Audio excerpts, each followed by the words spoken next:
working on a 2012 Honda Accord. The cabin air filter needs to be replaced. I'm going to show you how to do that. First thing you're going to do is you're going to open the glove box. You're going to see a little lever right here. Just push it back. Then you'll take the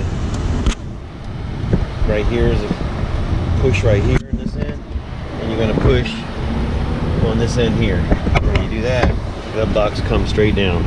Flow. Look at the arrows right here. Make sure you note that. You have a little clip right here and a clip right here.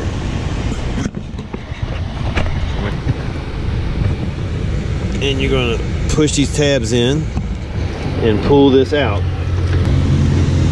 You get the new one, and it says airflow. Follow the directions of the air. There's the arrow right there.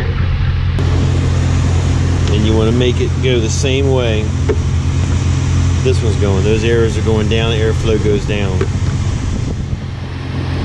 So you're going to put this right.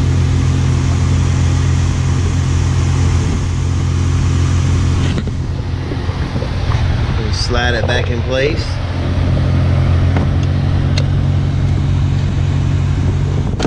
Close that. Rehook that. And that's all there is to it.